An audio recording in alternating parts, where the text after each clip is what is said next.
Welcome to Voices of the Wild Earth, a podcast series from the Idaho Mythweaver. I'm Jane Fritz. Back in 1991, I produced a 5-part series of documentaries for Spokane Public Radio. Called Keepers of the Earth, the programs featured stories of each of the Idaho tribes, set within the context of their histories, cultures, and interrelationships with the natural world. These many years later, the voices of the storytellers and Indigenous leaders are more relevant than ever. We invite you now to listen and learn from the Native peoples, whose values and perspectives create a future that we all can embrace. In the far northern mountains of Idaho's Panhandle are found vestiges of grizzly bear, woodland caribou, and gray wolf.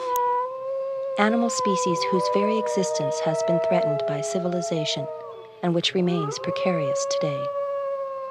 But these creatures once roamed freely in large numbers and lived peaceably among a people who have protected the land for thousands of years. From the very beginning, the Asanka, the Kootenai tribe of Idaho, formed a covenant with their creator to be keepers of the earth.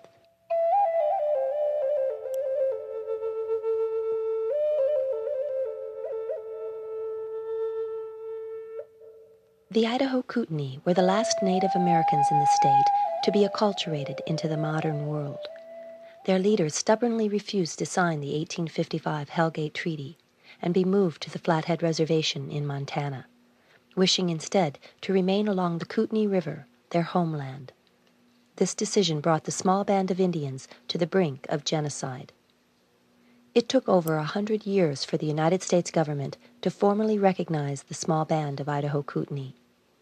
In 1974, a declaration of war, although only fought with paper and publicity, finally garnered formal recognition of the tribe with 18.5 acres of land northwest of Bonner's Ferry, establishing a permanent reservation.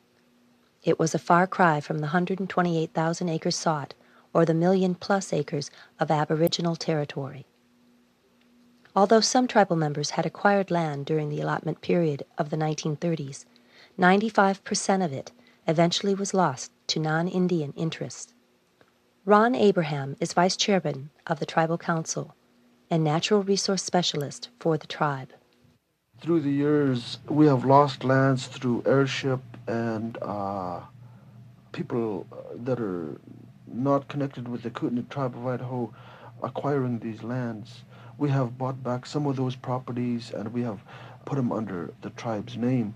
These are income-producing properties or agriculture properties. So what we do with the income from there, we take those dollars and we put them into a land acquisition fund to continue to buy properties to add to the tribal land base. The other thing too is part of the problem that we had faced losing land was the airship problem, because Canadian Kootenays are not considered Indians by the United States government. When a Canadian Kootenai inherits properties from the Idaho land base, it is in a non-trust status, which means that the Bureau of Indian Affairs has no jurisdiction over them. They can do with those properties what they want. They can sell it, they can do anything they want with it. And we could buy them out or something like that, but without any monies, as it was before. That's how other people got hold of Indian lands. Originally a hunter-gatherer society, the Idaho Kootenai did not readily take to farming the land, and they had not forgotten their covenant with the Great Spirit to protect it. Amy Trice was tribal chairman when the Idaho Kootenai declared war. In fact, some of them said that, the Indians didn't know what to do with their land, or just sitting there, not realizing that it was being preserved for the generations to come. We didn't want to, cut anything off of there. We didn't want to pollute it. We didn't want to do anything with that land because it was given to us from Mother Earth, and it was up to us to preserve her for the next generation. Well, the white men came in and then took the land and said we didn't know how to take care of the land. We didn't know how to produce it, make it work for us. Losing the land that formed their very existence created chaos among the people, and destruction of the family only compounded the losses. Children were taken away to boarding schools. Elders were put in nursing homes. Christian missionaries sought to destroy religious ceremonials. Indian hunting and fishing rights were denied, and alcohol became the salve for their overwhelming grief. By 1974, many of the elders of the tribe had died from disease, alcoholism, and exposure. Declaring war was a desperate but necessary move. Only 3 people over the age of 60 are alive today. Through these dark times, a young but committed leadership emerged, casting a hopeful light for the future of the Idaho Kootenai people. They learned the white man's ways, but haven't given up their cultural traditions. Raymond Abraham was elected chief of the Kootenai tribe of Idaho in 1975. He was 18 at the time. It is a lifetime position, traditionally reserved for elders.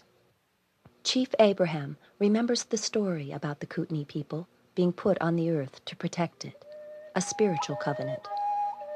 This story shapes his vision for the tribe, which is linked to education, cultural integrity, economic development, and natural resource protection. I always dream backwards. I often wonder, how life was 150, 200 years ago. Because those people had a tremendous, tremendous respect for the land, for themselves, for other people, for everything. They had respect for everything. I can imagine how hard life was, but they were content. They didn't have all of these problems that you have in today's world. Because today's world is made up of nothing but politics. And that gets into legal issues. That's all life is today. That's what I deal with day in and day out. And I often wonder how it would be 150, 200 years ago, where you didn't have those worries.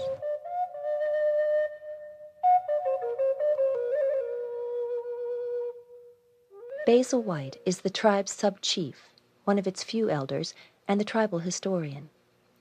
Much of his knowledge comes through stories which provide a foundation of values. What I understand, there's nobody owns the land. Like I run into a lot of people, they say, well, this is my land. I paid for it. Well, I don't think any land was supposed to be paid for. And the earth's supposed to be wide open for anybody to live on. That's what I think.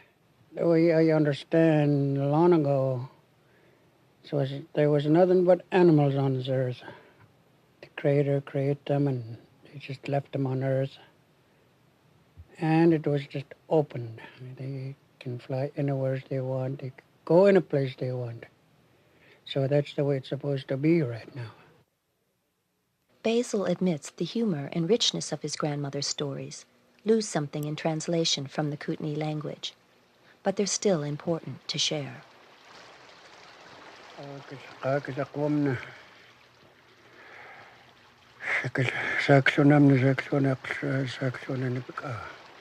This story I'm about to tell, it happened long, long ago.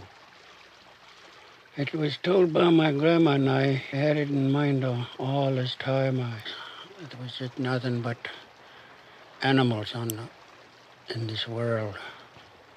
At that time, the woodpecker family was the chief. And at that time, there was a giant going through, crawling in a river, which is called the Kootenai River. So they stopped the giant and asked him, what are you doing? And he turns around and says, well, since we heard that there was going to be humans put on this earth, so I'm going around naming all these places. This woodpecker family, they were kind of jealous of him. So they told him, open your mouth, we're going to feed you. So in the meantime, got out a heart of a elk. They opened it and then they put in a red hot rock inside the heart. They were going to kill this giant. So he says, okay, open your mouth. Close your eyes and open your mouth. We'll drop you something to eat. So he does. He closes his eyes and opens his mouth. And he knows right away that there was something inside the heart. So he gave a nod. He had nodded his head for the meat that's coming down to go sideways. So this meat went sideways and landed on the ground. So he just turns around and laughs and says, well, this place will be called Little Heart. So he named the place. So the woodpecker family told him, he says, okay, you go ahead, but do not camp wherever there's a creek coming from the side of the river here. If there's a creek coming down, do not camp there. So he knowed right away again that they were angry at him. So he turns around and tells the woodpecker family, he says, you guys come back down, you go along the river, Kootenai River, and wherever you see, there'll be a fish struggling. Do not touch it. So there it goes. They both put a curse on each other. So then he went along, this giant went along naming these places. And this woodpecker family come down into this Kootenai River. And they were going along, and all of a sudden he seen this fish struggling, coming up, go back down, come back up again. This fish was really struggling around. The red-headed woodpecker was a big chief then. So he was getting ready to get after it. And his little brother, he says, oh, it's been a long time since you're a chief, and I'm not going to obey your order no more. So he jumps in and tried to grab the fish, and there he went. It was that sea monster that got him. It was that sea monster. It was the sea monster's tongue. It wasn't a fish. So it swallowed him.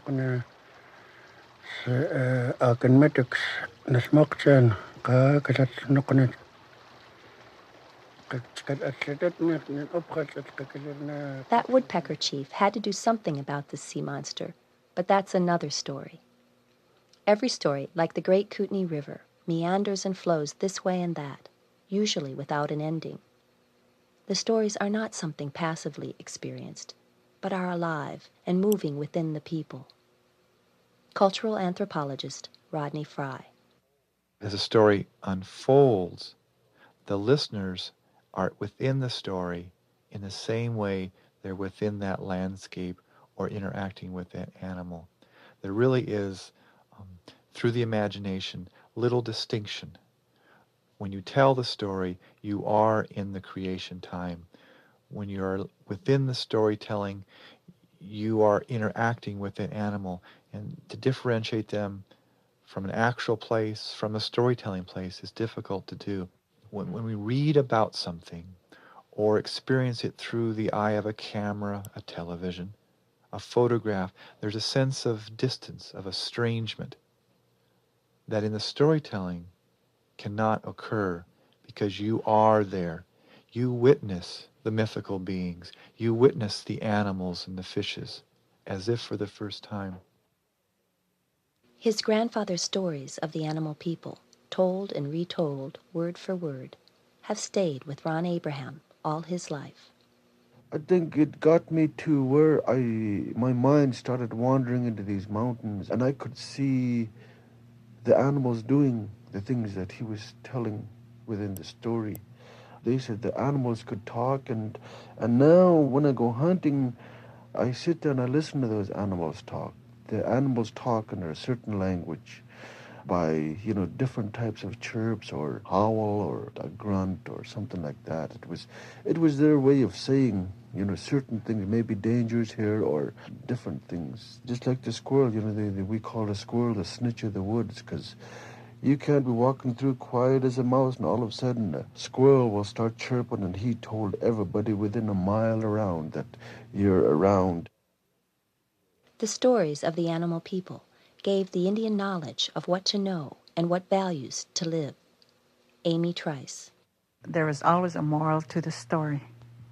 Every story, there was something to it that reminded you of how to keep your land, how to treat your neighbors, etc. And it always goes back to the land, like the coyote done this. In the end, this is what he had to pay for, because, as they say, he was such a coward or a trickster or whatever it may be, The wise owl was always like the upper hand. He was always the one that told stories, and the squirrel always ended up as the grandmother. Since she was always eating or something, she was always in the kitchen preparing food for the other animals, And I think it was always, that the moral part of the story. So that's had a lot to do with preserving our land and preserving our food and raising our children to love one another, to respect Mother Earth and that sort of thing. A close relationship with animals is something that naturally develops from listening to the Indian legends and myths. Diane David is secretary of the Tribal Council. I have a lot of respect for the animals. You go over to my house, I've got pictures of the bear and the elk and owl, and the animals are just really important to me. As I believe, and I was told that before the white people came, that the Indians were able to relate to the animals, to talk to the animals. I believe that. That's why I have so much respect for them. The way I was taught, I guess, and my grandmother told me, if you're really close to the animals, that sometimes they'll give their life for you. Sometime when I lose one of my pets or something, the first thing that pops into my mind is maybe something might have happened to one of my family. My grandma was told me, you take good care of them, and they'll even give their life up for you if they know something's going to happen to you.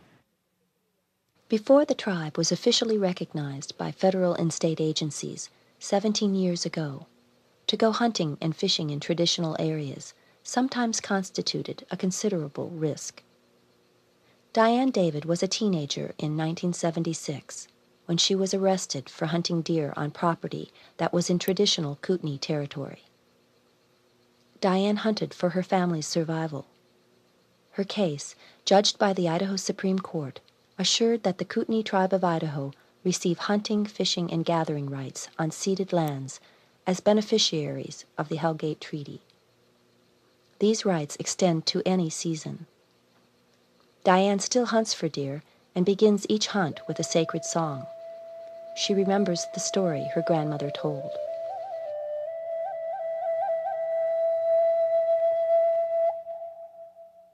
It was a really bad year. They were starving, and they couldn't get anything. There was no game, there was no berries, no roots, and they were really having a hard time, and people were starving, and this boy went out to hunt, and he come across this deer, but that deer had a broken leg, and it couldn't run. It just had no choice but to stand there, but he took his bow, and he was going to shoot it because he thought, Jesus, deer could feed, a lot of my people, and they hadn't had anything to eat for so long. But when he was going to shoot it, he couldn't do it because he knew that deer had a broken leg and it had no chance. He couldn't do it, and he started walking away. And that deer called him back, and he told him that since he did that for him, he was going to give him a song, and that when he goes hunting, he's to sing this song, and he'll get his animal, whatever he's hunting for, because that was his way of showing his appreciation, that he let him go because he had a broken leg, and he had so that deer gave him that song, and that's a song that you sing when you go hunting.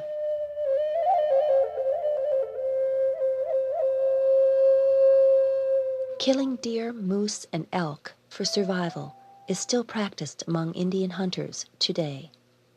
Ron Abraham talks about Indian values related to hunting. You don't go out there to hunt the biggest moose or the biggest elk or the biggest deer that you find. When it's time for me to hunt, I hunt because there's a need from not only my family but other people in my tribe. And whether I go out there hunt one deer or 5 deer, it depends on who needs something to eat, and that's what I do. And when I do get something, which is not always, we end up butchering it up and stuff like that, and then I take my share and separate the other ones to different families within the tribe, making sure that it's spread out as far as it'll go. When I hunt, I don't hunt for sport. Um, I hunt for, to feed my people. It's not going out there to put a rack on your wall or something. Velma Behe is Tribal Council Chairman of the Kootenai Tribe of Idaho. She returned to the reservation after the 1974 war and first served on the council when she was 19. Before being sent to Catholic boarding schools, however, she lived with her grandmother. She fondly remembers berry-picking outings as a child and how free the wild animals were and what little fear they had of the Indian people. My grandmother, my mother, our father, our aunts and uncles, all of us would camp next to each other and get ready for the huckleberries. The bears would come right up, just a few feet just to watch us, and the mother bear would have her 2 cubs. And they just look up and sniff at our food and, go along. The elders would have branches and shooing them away like they were dogs. And they'd have to get them away from their camps. And when I was younger, our pet used to be a wolf, My grandmother said we'd go to the store and, we'd leave you kids out there and we'd run in and get our stuff. And by the time we'd come back out, you kids would be crying and Wolf would be howling right with you. Just guarding you, and there'd be a lot of people, just watching and taking pictures. You were living with these animals, We always raised the chipmunks and the squirrels that we found wounded, in the woods. We'd bring them back and heal them. We even had a hawk that used to come right to us, and we called it. So, we were raised with these wild animals. Now you hear of bears attacking, but at one time we all lived, together. I always, think about where was that turning point? When did we lose it? Because nowadays you can't go up there. These kids are taught that bears will attack you or they'll eat you, they'll kill you. And they have fear. They have so much fear. I don't know if it's from the teachings that they're getting now. If you went up there to live to pick huckleberries now, they're scared. So something is gone.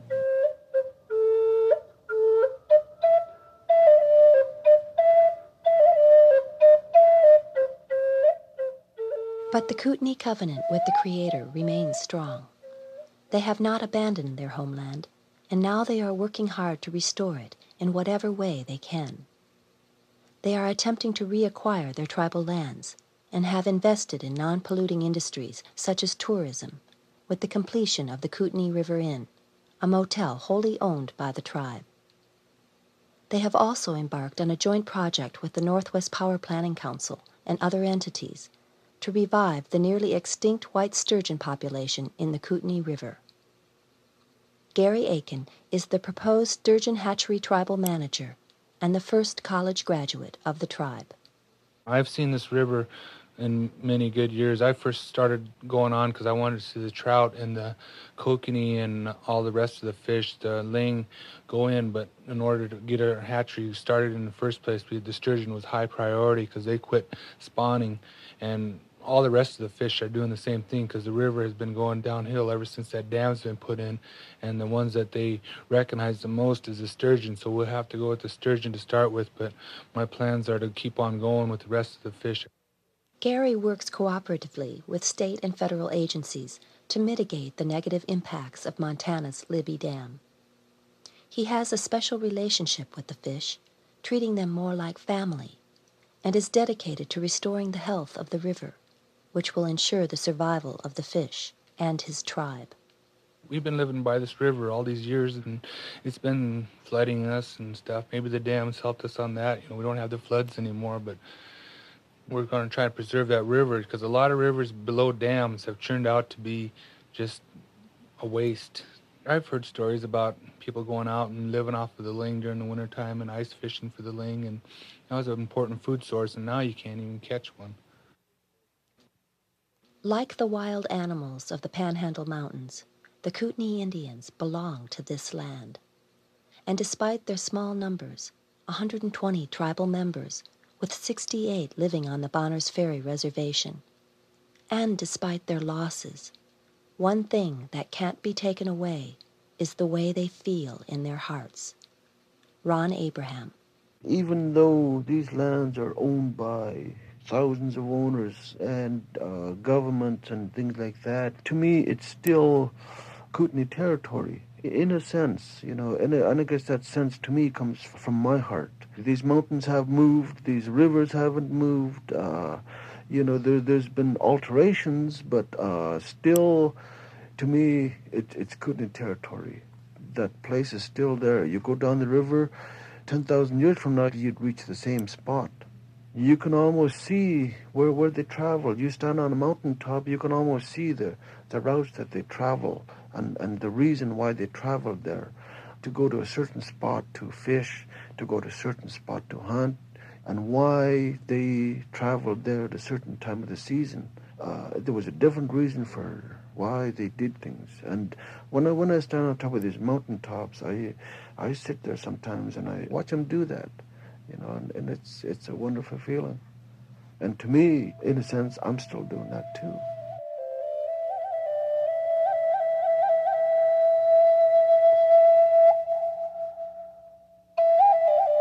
Using the past as a stepping stone, the Kootenai Tribe of Idaho hopes to regain Kootenai land, health, unity, and tradition in order to fulfill the tenets of their covenant.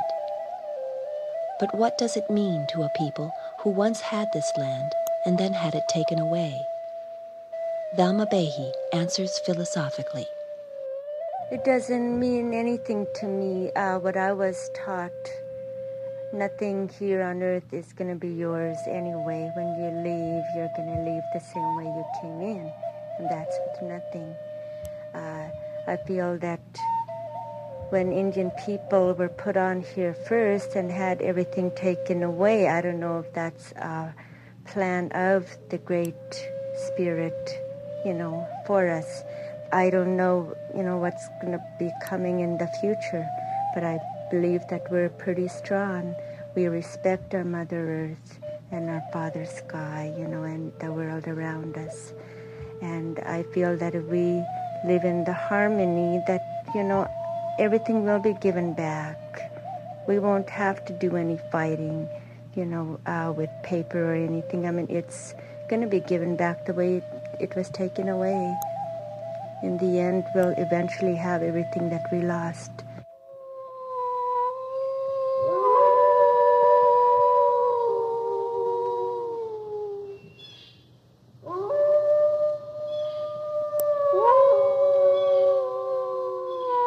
Keepers of the Earth was produced by Jane Fritz for the Idaho Mythweaver in cooperation with KPBX Spokane Public Radio. Technical producer was Vern Wyndham. Native American flute music courtesy of Ken Light. Voices of the Wild Earth podcast are produced by me, Jane Fritz, and associate producer Justin Lantrip for the Idaho Mythweaver. This program is supported in part by a grant from the Idaho Humanities Council, a state-based program of the National Endowment for the Humanities. Additional funding is from the Bonner County Endowment Fund for Human Rights in the Idaho Community Foundation.